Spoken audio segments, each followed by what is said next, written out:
self-defense, it's really important to be aggressive and overwhelm your opponent. Remember the 10 commandments of storm striking.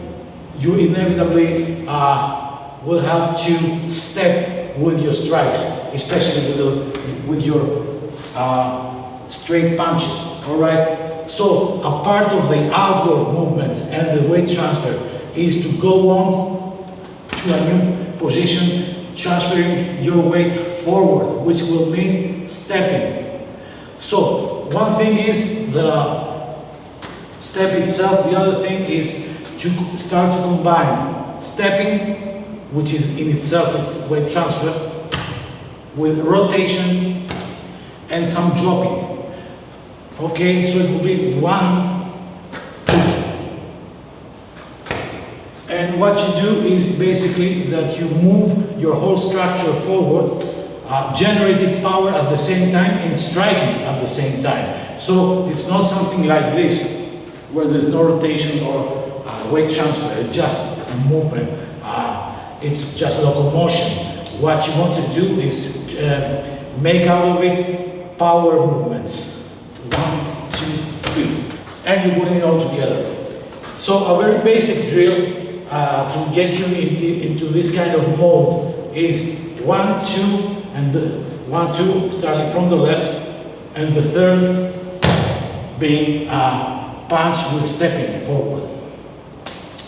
And you can do it and start again from the new position. 1, 2, 3, 1, 2, 3, 1, 2, 3, 1, 2, 3. Understand? And in self-defense, this kind of movement, you know, the boxing kind of, fencing kind of movement, it may be not the best choice. It doesn't have that much of a forward momentum and pressure to the opponent. Remember, you don't want to play games with him, you want to overwhelm him. So in our style, we really rarely use this kind of footwork. We mostly use weight transfer and forward movement. Okay, it may seem a little primitive, but it's very effective. It's pressure. If you accompany it with strikes, it really makes the other guy afraid of you, you know? It's really scary. Some guy coming like this, all right? So basic footwork, 1, 2, step, 1, 2, step, 1, 2, step, 1, 2, step. Doing the same kind of drill with a partner, it goes like 1, 2, and as you can see, he has started instinctively to lean backwards, and I'm leaning forward, of course, because I have my weight on my front foot. And the next thing to do is not just sit here and try to punch him from here, but from here, step and actually push him, strike him and push him even further, make him retreat. So I'm dominating. I'm trying to not only to strike him, knock him out, but also dominate him and psychologically too.